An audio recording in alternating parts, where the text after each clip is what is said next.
Clemon beyond the গ্যালারিতে সবাইকে স্বাগত জানাচ্ছি। দেশ বিদেশে খেলাধুলার সবশেষ খবরের বিশ্লেষণ করতে হাজির হয়েছি প্রতিদিনের মতোই। আজকে আপনাদের সাথে আছি রেদওয়ান সেও। দর্শক নিশ্চয়ই জানেন যে যারা ফুটবল প্রেমী আছেন, রাত জেগে খেলা দেখাটা নিশ্চয়ই সার্থক হয়েছে তাদের জন্য। অসাধারণ কয়েকটা ম্যাচের সাক্ষী হয়েছে কিন্তু গতকাল বিশ্বকাপ, এবং ইংল্যান্ড পিছিয়ে থেকেও কঙ্গোকে হারিয়েছে। পাশাপাশি সেনেগাল এবং বেলজিয়ামের ম্যাচটা তো দুর্দান্ত একটা ম্যাচ হয়েছে।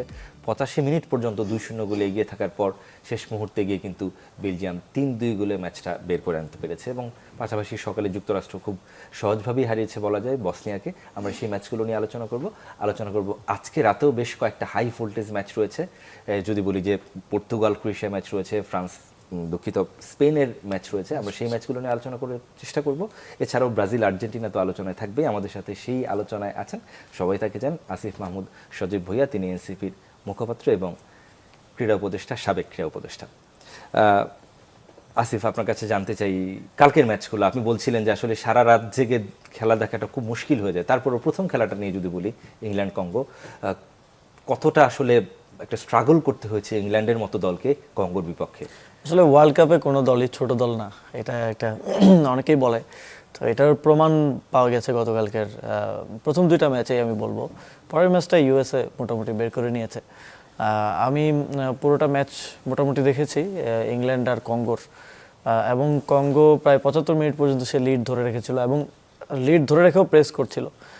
কিন্তু একটা পর্যায়ে আমার মনে হলো যে কঙ্গো খুব বেশি গোল কনসিভ না করার দিকে মনোযোগ দিতে গিয়ে ডিফেন্সিভ, এবং সবাই একেবারে ডি বক্সের ভিতরে চলে আসা, তখনই একটু এরিয়াল ফাইটে আমার মনে হলো যে ইংল্যান্ড এগিয়ে গেল। তারা বারবার ক্রস করছিল, হেডার দেওয়ার চেষ্টা করছিল, এবং একটাতে তারা সফলও হয়ে গেল। এবং পরবর্তীতে একেবারে শেষের দিকে আরেকটা গোল হ্যারি কেন করার মাধ্যমে তারা ম্যাচটা বের করে নিয়ে গেল। বাট একটা টাইমে মনে হচ্ছিল 70-75 মিনিটের সময়টাতে যে কঙ্গো বুঝি ইংল্যান্ডকে হারিয়ে দিল, নেদারল্যান্ড অথবা জার্মানির মতো এরকম একটা সিচুয়েশন হলেও হতে পারতো। বাট বিগ টিম আসলে ওই সময়গুলোতে বিগ টিম এবং বিগ প্লেয়ার্স। অবশ্যই এর কথা, হ্যারি কেনের কথা বলতে হয়। তিনি 5 গোল ইতিমধ্যেই কিন্তু করে ফেলেছেন এবং গোল্ডেন বুটের রেসে দারুণভাবেই আছেন। এবং দলের কম্বিনেশনটাও সোফার ভালো হচ্ছে ইংল্যান্ডের। শুরুর দিকে একটু মনে হচ্ছিল যে তারা হয়তো মিলিয়ে উঠতে পারছে না পর্তুগালের মতো, তো বাট শেষের দিকে খুব ভালো করেছে। এবং ওই যে এরিয়ালে ব্রাজিল যেটা তাদের লাস্ট ম্যাচে করেছিল জাপানের সাথে, যখন ডিফেন্স ভাঙা যাচ্ছে না তখন ক্রস অ্যান্ড হেড এরিয়ালে জেতার চেষ্টা করাটা, এবং সেটা সফলও হয়েছিল। ইংল্যান্ডের ক্ষেত্রেও সেমটাই হয়েছে। এবং নিশ্চয়ই আপনি বলছিলেন যে হাইলাইটস নিশ্চয়ই দেখা হচ্ছে, অন্তত বেলজিয়াম সেনেগালের ম্যাচের কথা বলছি। ঊর্ধ্বশ্বাস একটা ম্যাচ হয়েছে। 85 মিনিট পর্যন্ত 2-0 গোলে এগিয়েছিল সেনেগাল, এবং ম্যাচ শুরু কিন্তু মোটামুটি আধিপত্যই ছিল সেনেগালের। বেশ কয়েকটা অ্যাটাক হয়েছে, বার পোস্টে লেগেছে। হ্যাঁ, সেনেগাল বেলজিয়ামের সাথে স্পেশালি এত ভালো খেলাটা হয়তো অনেকেই এক্সপেক্ট করে নাই। বাট সেনেগাল 85 মিনিট পর্যন্ত লিড ধরে রাখা, তাও 2-0 গোলে লিড ধরে রাখা, এইটা, এবং 85 মিনিটে গেলে তো মোটামুটি ধরে নেওয়া যায় যে খেলা শেষই হয়ে যাচ্ছে হয়তো। আর 5 মিনিট থাকে, এক্সট্রা টাইম যদি আরও থাকে 10 মিনিটের মতো থাকে। বাট 85 মিনিটের পরেই একেবারে টানা 2টা গোল করে সমতায় ফেরা, তারপরে খেলাকে এক্সট্রা টাইমে নিয়ে গিয়ে সেখানেও গোল করা, এবং অবশ্যই মানে বিগ প্লেয়ার ওল্ড হয়ে গেলেও যে ওল্ড হয় না, এটা লুকাকুকে দেখলে এটা এখনো মানে বোঝা যায়। তিনি একদম সাবস্টিটিউটে নামলেন, নেমে তিনি গোল এনে দিলেন। এবং প্রথম ম্যাচে অর্থাৎ মিশরের বিপক্ষে ম্যাচেও কিন্তু তিনি হয়তোবা তার পা থেকে আসেনি, কিন্তু তিনি একটা দারুণ, কিন্তু তিনি গেমটা মেক করেছেন আর গেম চেঞ্জার ছিলেন, গেমটা তৈরি করেছেন। তো এবং ওই জায়গা থেকে ম্যাচটা বের করে নিয়ে আসা, প্রথম দুইটা ম্যাচই আসলে বড় দলগুলোর জন্য প্রথম দিকে কঠিন ছিল, বাট তারা পরবর্তীতে ম্যাচ বের করে আনতে পেরেছে। বাট সেনেগাল এবং বেলজিয়ামের ম্যাচটা ট্রুলি আসলে 85 মিনিট পর্যন্ত একটা দল 2-0 যখন পিছিয়ে থাকে, 2-1 থাকলেও তাও একটা, সেখান থেকে যখন ব্যাক করে 3-2 ম্যাচ বের করে নিয়ে আসে, এটা খুবই অ্যামেজিং ফুটবলের জন্য। এবং ফুটবলে আসলে লাস্ট মিনিট পর্যন্ত বলার সুযোগ নাই যে আসলে কি হবে, কোন দল জিতে যাবে। এক্স্যাক্টলি। এবং একটা পেনাল্টি শুটআউট, যেটা শেষ মুহূর্তে বেলজিয়াম 117 মিনিটে যে পেনাল্টি শুটআউটটি নিল, সেই পেনাল্টি নিয়ে কিন্তু অনেক বিতর্ক হচ্ছে। রয় কিনের মতো ফুটবলার, আইরিশ গ্রেট ফুটবলার, তারা আসলে মন্তব্য করছেন যে এই পেনাল্টিটা না দিলেও পারতো। তাহলে আলটিমেটলি আপনার কাছে কি মনে হয় যে প্রযুক্তির এত উন্নতি সাধন কিংবা ভিআর বিভিন্ন কিছু এর পরও কেন এত বিতর্ক হচ্ছে? প্রযুক্তির এত উন্নতি সাধনের পরেও অনেকগুলো গোল নিয়ে, যেমন ব্রাজিলের একটা গোল, ভিনিসিয়াস জুনিয়রের একটা গোল নিয়ে প্রায় আমার মনে হয় একই রকম একটা বিতর্ক। ওইটা অবশ্য ডি বক্সের বাইরে ছিল, ডি বক্সের ভিতরে ছিল। বাট স্টিল এখানে যদি এখানে ইন্টারন্যাশনাল ফাউল এটা বলা যায় না, হি ওয়াজ রিচিং আউট দ্য বল। তো স্টিল এই জায়গাগুলোতে আমার মনে হয় কিছু কিছু জায়গায় যখন রেফারির কাছে ডিসিশনের জায়গাটা চলে আসে এবং রেফারি ইদার এটাও দিতে পারে ওইটাও দিতে পারে, দুই ধরনের ডিসিশন দেওয়াটাই তার জাস্টিফাইড হয়ে যায়, তখন আমার মনে হয় এই যে খুবই একটা থিন লাইনের উপরে এই বিতর্কটা আসলে জন্ম নেয়। এবং এটা আসলেই পেনাল্টি এটা না দিলেও পারতো, এবং এই জায়গাগুলোতে মাঝে মধ্যে মনে হয় যে হয়তো একটু পক্ষপাত হচ্ছে। আপনার কাছে মনে হয় কিনা এমনিতে যে মানে বড় দলগুলো কিছুটা হলেও সুবিধা পাচ্ছে? ওইটা আমি বলছিলাম, যখন বিপরীতে যখন ছোট দল থাকে তখন আরো বেশি করে মনে হয়, কারণ মানে মাইন্ডসেটের জায়গা থেকে এটা বাংলাদেশিদের কথা আমরা বলতে পারি যে এই ধরনের ম্যাচগুলোতে যেখানে কোনো প্রিজাডিস থাকে না সেখানে আমরা ছোট দলকে সাপোর্ট করতে পছন্দ করি, এবং যখন ছোট দলের সাথে এরকম কিছু একটা হয় তখন আসলে এটা মনে হয় যে পক্ষপাত, মানসিকভাবেই আসলে আমাদের সেই সাপোর্টটা চলে আসে। আমাদের সাথে একজন দর্শক আছেন, দর্শক নাম পরিচয় জানিয়ে আপনার মতামত কিংবা প্রশ্ন করবেন। জি আসসালামু আলাইকুম। ঠিক আছে, আমি ময়মনসিংহ থেকে শামীম বলতেছিলাম। জি শামীম বলুন, শুনতে পাচ্ছি। জি আমি আসিফ মোহাম্মদ সজীব কিছু প্রশ্ন করতে যাচ্ছিলাম। জি শিওর। জি আমি যতটুকু জানি উনি একজন ব্রাজিল সাপোর্টার, ঠিক আছে। তো আমার প্রশ্ন হচ্ছে যে ব্রাজিলকে নিয়ে ওনার মানে কোন দূর যাইতে পারে ওনার মন্তব্যটা জানতে চাচ্ছে, ঠিক আছে। আর রেজওয়ান সাহেব ভাই, আপনার কাছে একটা প্রশ্ন, আমি যতটুকু জানি আপনি আর্জেন্টিনা সাপোর্টার, আর্জেন্টিনা কোন দূর যাইতে পারে সেটাও জানতে চাচ্ছি। আপনি খুবই একদম দারুণ ফলোয়ার, আপনি সবই খোঁজখবর রাখেন, তারপরও আমাদের পেশাদারিত্বের জায়গাটা থেকে অবশ্যই আমাদের সেটা তো মেনটেন করতেই হয়। একজন হিউম্যান বিং হিসেবে হয়তো আমরা একটা দলের সাপোর্ট করতে পারি, কিন্তু নট ইভেন এ জার্নালিস্ট। জি আমি অবশ্যই এই প্রসঙ্গে আসতাম, ব্রাজিলকে নিয়ে অবশ্যই আপনার সাথে কথা হতো। আমি প্রশ্নটা ইভেন এই প্রোগ্রামের শুরুতে করেও ছিলাম যে শুরু হওয়ার আগে ব্রাজিল কতদূর যেতে পারে। আমি তো আশা করি এবার ওয়ার্ল্ড কাপ জিতবে ব্রাজিল। বাস্তবতা তো নিশ্চয়ই সেটা মনে হচ্ছে, বাস্তবতাও জেতা সম্ভব, ওয়ার্ল্ড কাপে এনিথিং কুড হ্যাপেন, অ্যান্ড এটা একেবারে যে সম্ভাবনা নেই সেটাও বলার সুযোগ নেই। কিন্তু ব্রাজিলের পথটা একটু কঠিন, একেবারে রাউন্ড অফ 32তেই জাপানের সাথে। আর্জেন্টিনার পথ কি সহজ তুলনামূলক? তা তো মনে হচ্ছে, কারণ যখন ব্রাজিল ভার্সেস জাপান আর আর্জেন্টিনা ভার্সেস কেপ ভার্দে হয় তখন তো কিছুটা হলেও এটা হয়তো লাখের উপরেও ডিপেন্ড করে যে কোন গ্রুপে কে পড়ছে, কে ফার্স্ট সেকেন্ড হচ্ছে গ্রুপ পর্বে। তো এরপরে ব্রাজিলের নরওয়ের সাথে ম্যাচ, ওইটাও সহজ হওয়ার কথা না। ব্রাজিলের ডিফেন্সকে একটা ভালো পরীক্ষা দিতে হবে এই ম্যাচে, যেখানে আর্লিং হাল্যান্ডরা আছে এবং তাদের টিম অনেকটাই ফিজিক্যালি অনেকটা এগিয়ে থাকবে, এরিয়াল কম্বেটে অনেকটা বেশি এগিয়ে থাকবে। তো ওইখানে ব্রাজিলের ডিফেন্সকে একটা চ্যালেঞ্জের মুখে পড়তে হবে এবং ভালো পরীক্ষা দিতে হবে। এবং তারপরে সম্ভাব্য যদি ইংল্যান্ড উতরে যায় তাহলে ইংল্যান্ডের সাথে কোয়ার্টার ফাইনাল পড়তে পারে, হুইচ ইজ অলসো ইংল্যান্ডও একটা বড় দল, টাফ টিম, এবং সেটা আমরা গতকালকে দেখেছি যে কিভাবে তারা ম্যাচ বের করে আনতে পারে যে কোনো মুহূর্তে। এবং শেষ পর্যন্ত যদি সুপার ক্লাসিকো হয়ে যায়, তো আমার মনে হয় ওইখানে এই ওয়ার্ল্ড কাপের অনেক বিতর্ক, অনেক এটার একটা কারণ ব্রাজিল আর্জেন্টিনা তো ওয়ার্ল্ড কাপে প্রায় দীর্ঘ সময় ধরে 90 এর পর থেকে এই প্রথমবার হবে, যদি হয় হচ্ছে না, হেড টু হেড হচ্ছে না, এবং হেড টু হেড যদি হয় এবং সেটা সেমিফাইনালের মতো পর্যায়ে গিয়ে হয়, এটা আসলে অনেক এবং সেটা গতবারও হওয়ার একটা সুযোগ ছিল, যদি ক্রোয়েশিয়ার বিপক্ষে ওই ম্যাচটা ব্রাজিল জিততে পারতো সেক্ষেত্রে গতবারও হয়তো আমরা সুযোগ ছিল। তো এবার আমার মনে হচ্ছে যে এখানে ব্রাজিলের পথটা কঠিন কিন্তু অসম্ভব না, এবং কার্লো আনচেলত্তি যেভাবে টিমটাকে কাজে লাগাচ্ছেন, ব্যবহার করছেন, ম্যানেজমেন্টটা করছেন, এক্ষেত্রে ভালো সম্ভাবনা আছে। তবে ইনজুরি ব্রাজিলকে আসলে অনেকটাই বিপদের মুখে, রাফিনা ইনজুরিতে আছেন, একই সময় পাকেতা এবং ক্যাসেমিরোর ব্যাপারটা তো আমরা মানে শিওর না, ক্যাসেমিরো, এই সব কিছু মিলিয়ে আসলে ব্রাজিল টিমকে অনেক বেশি পরীক্ষা দিতে হচ্ছে, কারণ তার যারা পরীক্ষিত, ওয়ার্ল্ড কাপে এসে পরীক্ষিত ভালো প্লেয়ার তারা প্রায় 3 জনই এখন হয়তো খেলতে পারবেন না, নেইমার তো ফুল টাইম খেলতে পারছেন না। তো সেক্ষেত্রে হয়তো রায়ান রাফিনার জায়গায় নেমে কোনো মতে সামলে নিয়েছেন, বাট মিডফিল্ডে পাকেতা এবং ক্যাসেমিরোর জায়গায় কে এসে সেটাকে ম্যানেজ করতে পারবেন কিনা, এটাও একটা দেখার বিষয় আছে। জি সবসময় একটা বিষয় আমরা দেখি যে যারা ব্রাজিল করেন তারাই রিয়াল মাদ্রিদ করেন, তাদের পর্তুগালের সাপোর্ট থাকে, রোনালদো ফ্যান হন, এবং পাশাপাশি যদি আমি আর্জেন্টিনার ক্ষেত্রে বলি আর্জেন্টিনা, স্পেন, বার্সেলোনা।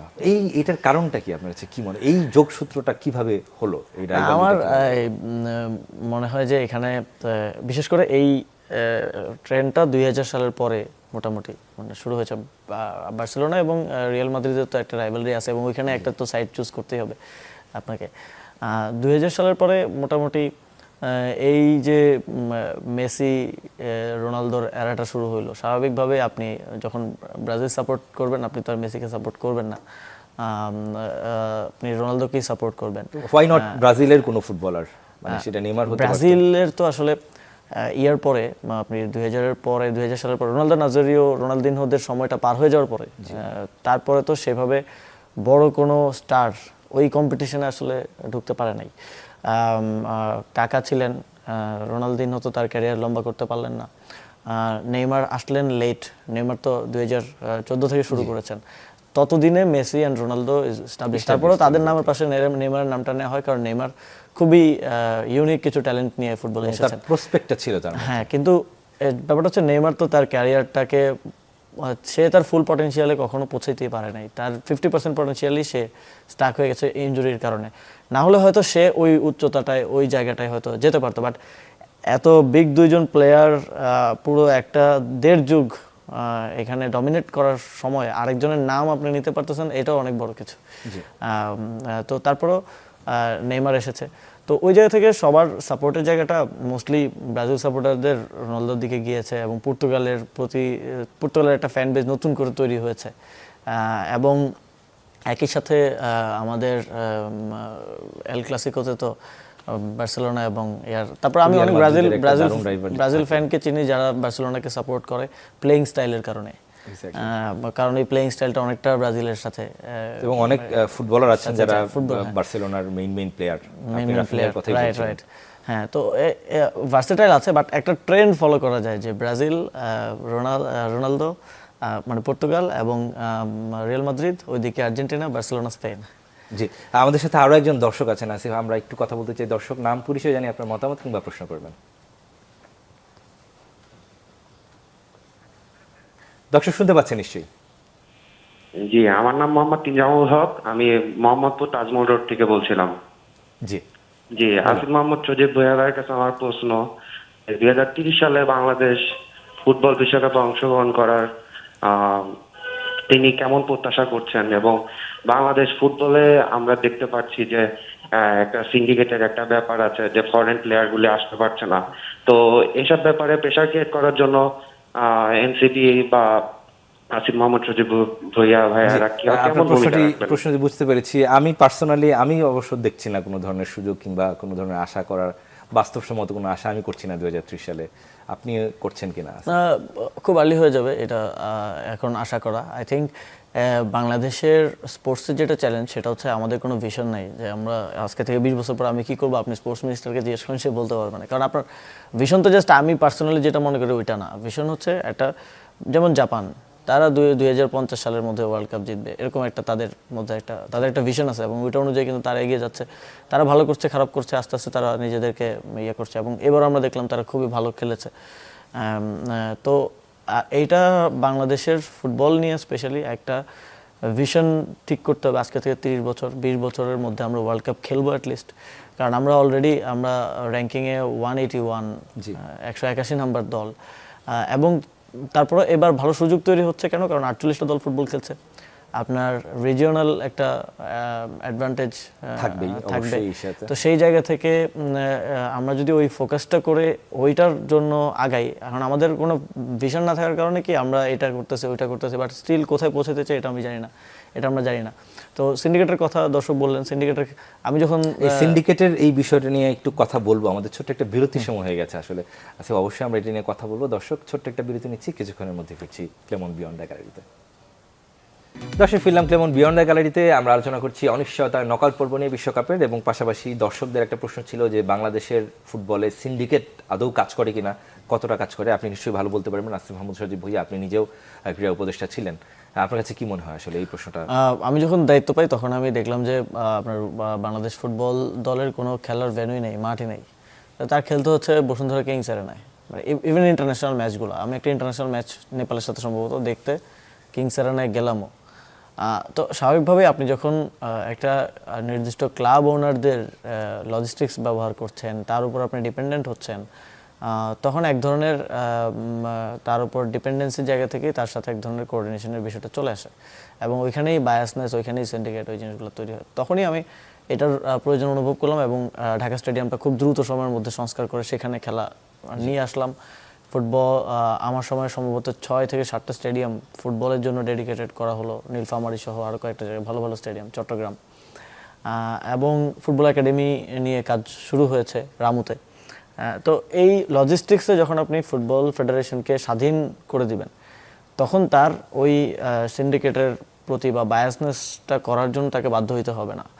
তারপরে যদি পলিসি মেকারও সিন্ডিকেট করে, ওইটা ডিফারেন্ট আলাপ, বাট তার উপরে ওই বার্ডেনটা আর থাকতেছে না। তো ওই জায়গা থেকে আমার মনে হয় যে এখন অনেকটাই আসলে মুক্ত করা গেছে। একদম রিসেন্টলি কী পরিস্থিতি এটা আমি জানি না, কারণ আমি তো দায়িত্ব ছেড়েছি প্রায় 6-7 মাস হলো। বাট আই থিঙ্ক যে বাংলাদেশের ফুটবলে এক হচ্ছে বায়াসনেসটা যদি দূর করা যায়, আর একটা হচ্ছে প্রপারলি আমরা যদি ভালো প্লেয়ারদেরকে সুযোগটা দিতে পারি, এবং জাস্ট ফরেন প্লেয়ার, এখন আমরা সবাই দেখতেছি যে ফরেন প্লেয়াররা আসতেছে, ভালো করতেছে, অবশ্যই ইটস ট্রু, কিন্তু অ্যাজ এ পলিসি মেকার যখন আমি চিন্তা করি, এটা আমার জন্য কোনো লং টার্ম সলিউশন না। এটা আমার জন্য টেম্পোরারি সলিউশন। আমার লং টার্ম সলিউশন হচ্ছে আমার একটা চ্যানেল তৈরি করা, যেখানে আমার মাঠ পর্যায় থেকে, গ্রাম থেকে ভালো ভালো প্লেয়াররা, পটেনশিয়াল প্লেয়াররা উঠে আসবে এবং তাদেরকে আমরা ট্রেন করে আরো বেটার একটা জায়গায় নিয়ে যেতে পারবো। অবশ্যই। লেটস সি আসলে কি করতে পারে। আমরা একটু আবারও বিশ্বকাপে ফিরতে চাই। আপনার কাছে মনে হয় কিনা অনেকেই এই প্রশ্নটা করছে, প্রশ্নটা উঠছে, এমনকি যারা বিশ্বকাপের বড় বড় যারা বোদ্ধা বিশ্লেষক আছেন তারাও বলছেন যে কিছুটা হলেও মেসি সুবিধা পাচ্ছেন। আপনার কাছে কি মনে হয়? বিগ প্লেয়াররা আসলে কিছু কিছু ক্ষেত্রে হয়তো সুবিধা পেয়ে থাকেন, বা তাদের ব্যাপারে ডিসিশনগুলো একটু হয়তো তাদের ফরে যায়। যেমন ওই যে সবাই ভিনিসিয়াসের গোলটা বাদ দেওয়ার পরে মেসির একটা এর সাথে তুলনা করছিল, তো ওইটা তো সাধারণ ইয়াতেই দেখা যায় যে আসলে ওইখানে ভিনিসিয়াসও তো বড় ফুটবলার, তিনি নিশ্চয়ই মিডিওকার। তো এক্ষেত্রে আমার মনে হয় যে মেসি বলেন, রোনালদো বলেন, কিছুটা তারা অ্যাডভান্টেজ বা কিছুটা, এবং রোনালদোর অ্যাডভান্টেজও কিন্তু তিনি না পেয়ে কিন্তু আসেননি। তিনি শেষ বাছাই পর্বের ম্যাচটাতে লাল কার্ড পেয়েছিলেন, তারপরে কিন্তু প্রথম থেকেই তিনি খেলছেন। হ্যাঁ, তো এটা পেয়ে থাকেন কিছু ক্ষেত্রে। বাট এটা যদি দৃষ্টিকটু আকারে বেশি হয়, তাহলে যেমন আমরা এটা পুরো মানে এক ওয়ার্ল্ড কাপে সবচেয়ে বেশি পেনাল্টি পাওয়ার রেকর্ড গতবার আর্জেন্টিনা করেছে, এবং পেনাল্টি পেয়ে তারা ওয়ার্ল্ড কাপ জিতেছে। এবারও অলরেডি 2টা পেনাল্টি না 3টা পেনাল্টি তারা পেয়েছে। তো এটা যখন অতিমাত্রায় হয়ে যায়, এবং যখন এটা কোনো একটা বিশ্বকাপের ফাইনালে আবার ফ্রান্স কিন্তু বেশি পেনাল্টি পেয়েছে আর্জেন্টিনা, হ্যাঁ, বিতর্কিত সিদ্ধান্তের দিক থেকে হলে তাহলে আবার মুশকিল পড়ে। আপনার যদি সলিড দেখা যাচ্ছে যে ওকে পেনাল্টি দেওয়ার মতো, সেখানে আপনার কাছে কি মনে হচ্ছে কিনা যে গতবার যতগুলো পেনাল্টি পেয়েছে, যদিও বেশি পেয়েছে, কিন্তু কোনো পেনাল্টি আমার কাছে বিতর্কিত আমার মনে হচ্ছে দুইটা পেনাল্টি অ্যাটলিস্ট বিতর্ক তৈরি হয়েছিল সেগুলো নিয়ে তখন, এবং এবারে এখন পর্যন্ত যে পেনাল্টি 2টা পেয়েছে, আই থিঙ্ক 2টা ফেয়ার ভাবে পায়। কেপভার্দের সাথে পেনাল্টি পেতে যাচ্ছে কিনা এখনো পর্যন্ত রাউন্ড অফ 32-তে কোনো ম্যাচই আসলে, শেষ ম্যাচটা তো অবশ্য হয়েছে, আমরা যেটা বলছিলাম যে বেলজিয়াম যে ম্যাচটাতে জিতেছে, খুব বেশি পেনাল্টি হয়নি, আমরা অন্যান্য ম্যাচগুলোতে পেনাল্টি দেখিনি। হ্যাঁ, কেপভার্দের সাথে বলা যায় না, বাট স্টিল কেপভার্দের সাথে আর্জেন্টিনার ম্যাচটা কঠিন হওয়ার কথা না, উচিত না। আর্জেন্টিনা যেই ফরওয়ার্ড আছে, এই ফরওয়ার্ডের সাথে কেপভার্দের আসলে পেরে ওঠা কঠিন হবে। এক গোলকিপার দিয়ে বা একজন ডিফেন্ডার দিয়ে তো আসলে হয় না। বাট আর্জেন্টিনার এবারের টিমে একটা জিনিস সবাই এটা নিয়ে আলোচনা করছে, কথা হচ্ছে যে মেসি ছাড়াই আর্জেন্টিনা আসলে কেমন, বা তারা কতটুকু। মেসি ছাড়া আর্জেন্টিনা কেমন সেটা অবশ্য একটা ঝলক কিন্তু আমরা দেখেছি। শেষ সুপার ক্লাসিকোতে ব্রাজিলকে 4-1 গোলে হারিয়েছিল আর্জেন্টিনা, সেখানে আবার কিন্তু মেসি ছিলেন না। হ্যাঁ, ওইটা ওই সময়কার বাস্তবতা। আর ওয়ার্ল্ড কাপের বাস্তবতা, ওয়ার্ল্ড কাপে আমরা দেখতেছি এই দলটা হেভিলি আসলে মেসির উপরে ডিপেন্ডেন্ট, এবং আপনি দেখেন গোল্ডেন বুটের দৌড়ে যে 2জন আছেন এখন টপে, এমবাপ্পে আর মেসি। এমবাপ্পের কিন্তু 2টা অ্যাসিস্টও আছে 6টা গোলের পাশাপাশি। মেসি তো অ্যাসিস্ট বা তার দলের অন্যান্য প্লেয়ারদের গোলও 1টা না 2টা আছে। তো এই এবং ডিফেন্সে এখন পর্যন্ত আর্জেন্টিনা আমার মনে হয় না যে কোনো দলের ভালো চ্যালেঞ্জ তারা ফেস পরীক্ষায় তারা পড়ে নেই। এবং ব্রাজিলকে ডিফেন্সের ক্ষেত্রে পরীক্ষায় পড়তে হয়েছে, জাপানের সাথে সামনে পড়তে হবে, নরওয়ের সাথে আরও ভালোভাবে পড়তে হবে। তো ডিফেন্সটা যদি কোনো দলের, আমি আগেও বলেছি, যদি ডিফেন্সে একটা প্রপার চ্যালেঞ্জের মুখে আর্জেন্টিনাকে পড়তে হয়, তাহলে একটা ভালো আপনি একটা ভালো অ্যানালাইসিস ম্যাচ আমরা দেখতে আপনি পারবো। দেখতে পারবেন। শুধু গোলকিপার দিয়ে তখন হবে না, বা মেসিকে দিয়েও হবে না। ডিফেন্সে একটা চ্যালেঞ্জ হয়তো সেই জায়গাটা থেকে স্কালোনির তো নিশ্চয়ই একটা বড় ভূমিকা থাকবে, তিনি যে লেভেলের কোচ।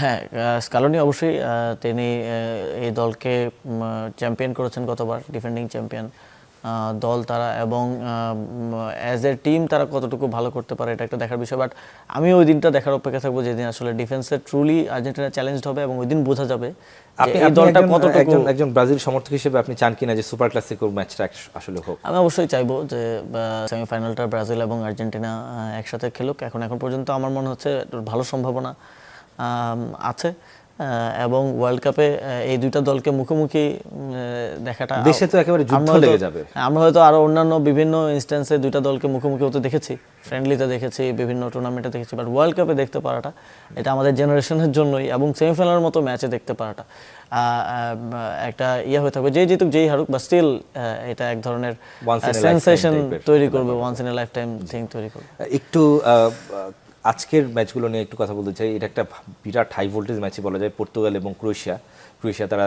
শেষ দুবার তারা সেমিফাইনাল খেলেছে, তারা ফাইনালও খেলেছে। পর্তুগাল যেভাবে খেলছে, আমরা যেরকম খেলাটা এক্সপেক্ট করেছিলাম পর্তুগাল এবং রোনালদোর কাছ থেকে, আমরা সেটা এখনো পর্যন্ত পাইনি। এই ম্যাচটাতে সম্ভাবনা কতটুকু দেখছেন? এটা খুবই গুরুত্বপূর্ণ এবং একটা বিগ ম্যাচ, দুইটাই বিগ টিম। ক্রোয়েশিয়া লাস্ট দুই ওয়ার্ল্ড কাপ খুবই ভালো তারা করছে, একটা তো ফাইনালও তারা খেলেছে।